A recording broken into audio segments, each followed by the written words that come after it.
Magandang araw po sa inyo lahat. Ito po yung lingkod, si Freddy, at ako ay narito sa Amerika upang makibahagi o magbigay sa inyo ng kuro-kuro tungkol sa latest vlog nitong si General Macanas na may kaso dyan sa isang korte dyan sa Pilipinas, dyan sa Maynila, regarding yung pangalat ng fake news. Okay? Inireport sa kanya ng nagsampa ng demanda ay ang PNP police chief na ngayon ay retired. Okay? Okay. Now, ngayon ay ito ay sinasabi niya sa kanyang topic. Bago ako tuloy-tuloy ko sabihin sa inyo ang mga bagay nito ay sana ay paki-subscribe lang dito lang sa Filipino sa America Vlog YouTube channel. And please subscribe. It's all free, guys. Just press the red button below and you could subscribe to my channel. And you could make some comment, Tagalog or English. And at the same time, give me a big likes and share this video to your friends and benefactors and within your family circle. At the same time, if you are living there in the Philippines, within your barangay, guys, within your barangays, and most especially to the young professionals, to student in senior high school who can vote, okay, at the same time, and to young energetic young professionals in different fields, most especially in medicine, in nursing, in physical therapy, and other medical workers who is aspiring to work abroad, most especially in different parts of the world, like here in America, like there in Canada, Australia, New Zealand, United Kingdom, and other European countries that will give you more excitement, adventures, and opportunity for you to grow. Hindi lang parati tayo nandiyan sa Pilipinas. At itong mga ito na iniidolo, ngayon na hindi na sila iniidolo. Marami na nag-back out dito sa mga pro-China na ito ay nagbablog na katulad itong si General Macanas na may kaso na wala namang, it looks like wala naman talaga sinabi. General Macanas, are you watching me? Also, I would like to, if we could have a one-on-one interview, I would gladly appreciate and accept it. Okay? And let's see how far have you been as a general and as well as a school teacher before you joined the Armed Forces of the Philippines, and you are not following the chain of command there at the Armed Forces of the Philippines, and you are telling us that you are already retired and returned to civilian. No, you're receiving a pension and you're still part of the Armed Forces of the Philippines, even you retired already. Remember, we the people are paying your pension, okay, through our taxes, through our dollar remittances there in the Philippines. Okay? Okay. Now, ito po ay paparinig ko ang kanyang latest vlog. Ito, papakinggan po natin, no? Okay. Pinagmamalaki na bayan babangon muli. O kaya yung Bangon Pilipinas. Walang magugutom na Pilipino sa Bangon Pilipinas. Yam-yam mo diha. Bisaya ka. Ako ay taga Bacolod for 10 years. Okay? General Macanas. Okay? Sinabi mo babangon ng Pilipinas. Yes! Bumangon na nga eh. Okay. Sasabihin ko sa iyo, General Macanas, for your information and for you Filipinos there in the Philippines, most especially to the young generation. Okay? Yung mga senior high school as well as yung mga young professionals na have ambition to go abroad and work abroad and earn dollars. Okay? For the country. Okay? According to our global news, the Philippines has a strong domestic demand in the Philippines. Totoo naman di ba? Maraming gusto bumili. Yan ang medyo mahal. Talagang ganun no? Is expected to propel the economy to a 6% growth in 2023. Ang expected natin 6%, but we were able only to reach 5.9%. And that is also good. Okay? Kung meron kang objective na gano'n ang mararating mo pero bumabala ng konti, okay pa rin yan. Kumbaga sa eskwelahan, ang inaano mo is not only passing grade but above passing grade. Like for example, 75.6, 75.9% kung ang grading nyo ay numerical. Okay? Now, and for this year, 2024, we are still aiming to reach 5.9% or almost the same. Malaking bagay na ho yan kasi yung ibang bansa ay tinatalo natin. Most especially, we are considered by the World Bank as the fastest growing economy in East Asia. Sino ba itong mga East Asian countries? It is included dito ay ang China, Japan, South Korea, Hong Kong. Medyo naangatan natin sila. Bagamat when it considered talagang ito ay mga developed state na, developed. And tayo ay nasa lower middle income. And we are still aspiring to reach upper middle income country by next year, 2025. And we are trying and working hard to reach that. The other that natalo natin, hindi naman actually natalo natin, naungusan natin, ay ang Pacific region. Pacific region like Australia, New Zealand, Micronesia, and other islands there in the Oceania, okay? Tinalo natin sila. Tinalo natin. When it comes to our rank being a lower middle income, in percentage, tinalo natin sila. Ang Amerika is 3.1% lang eh. Oh, just imagine that. Pero in bulk, malaki sila. Hindi natin kayang talunin. No? Basta, when it comes to percentage, yan ang sinasabi ko sa inyo. Ngayon, ang malaking demand dyan sa market, dyan sa Pilipinas, ay nagdodraw ng maraming trabaho. For example, maraming bumibili ng kotse.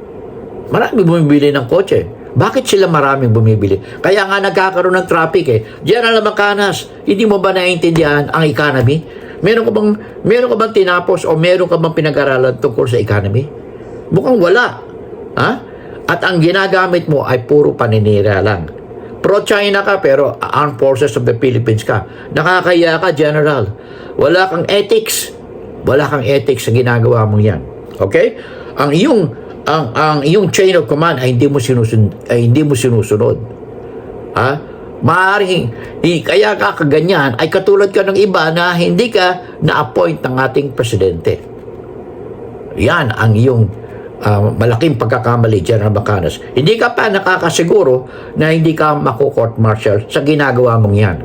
Bagamat nagbabla ka for personal reason, nakakalimutan mo na ngayong content ay paglaban sa gobyerno, which is not allowed under the Constitution.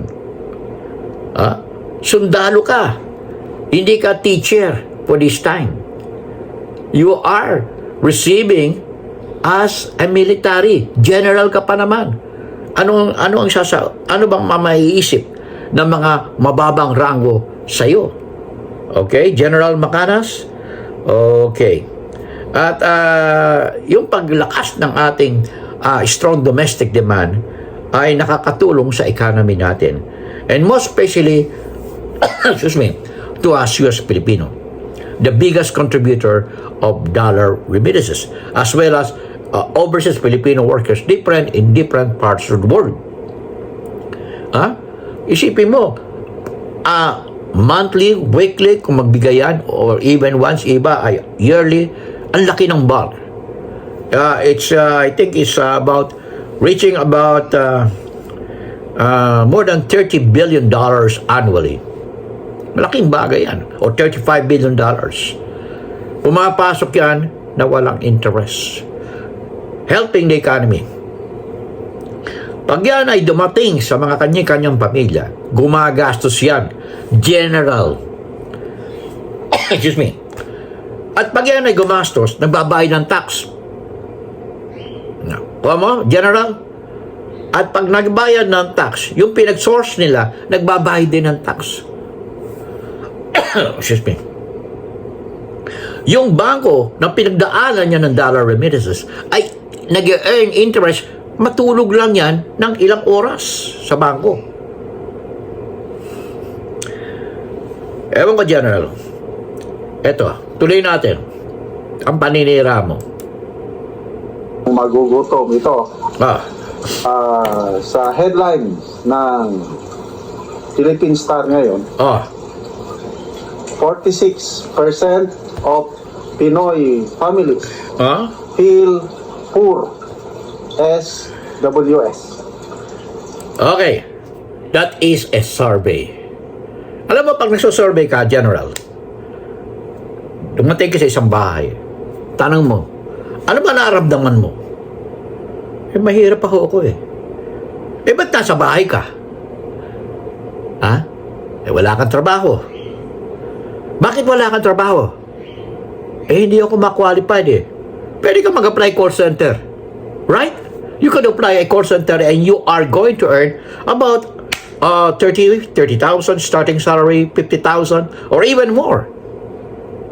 And why you are not qualified, you are not able to pass those qualification required by any call center there in the Philippines. Okay? General. Okay? Or, kung ikaw ay magsasaka. Okay, done. O, there are times na yung ibang magsasaka ay nagiging successful. At yung iba ay hindi naman dahil for many various reasons. Like for example, right now, El Nino. And there comes another one, La Nina. Okay? And there are so many things to learn in agriculture on how you can be successful.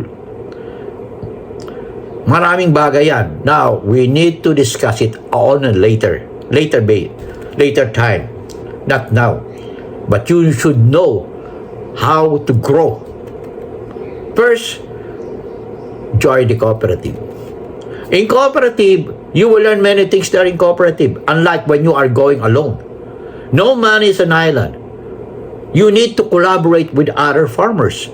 You need to collaborate with other companies that support agriculture, like RFM, like San Miguel Corporation, who are engaged in contract growing. Ating ka sa isang mga magjo-join ka. Pipirma ka ng kontrata that you could support the company with that amount, with that volume of food crops that they are going to do it on a commercial basis. Am I right? Okay, tuloy natin, General. Marami ka dapat pang matuto, matanda ka na, wala ka pang alam sige, go. So, every quarter, mga different pooling agencies, SWS, Okta, Publicos, okay, go. ano pa yung isa? Ano pa? Sinusurvey nila yung mga Pilipino, ano ang tingin nila sa kanilang sarili. So, isang category is poor, borderline poor, and not poor. So, itong first quarter of 2024, March 21 to 25, yun ang period of survey. Okay. Halos 1 out of 2 families rated themselves poor. So, General, sila kamo ang nag-rate sa sarili nila. Tanong mo naman sa kanila na sino-survey. Ano ba ang kanilang tinapos?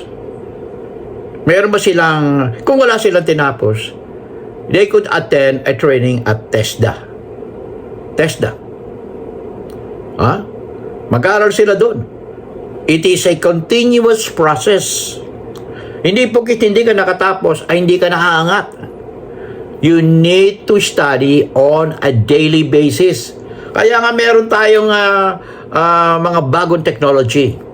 Now we are adapting our lifestyle here in America with those lifestyle there in the Philippines. You have to accept kasi yan ay established na.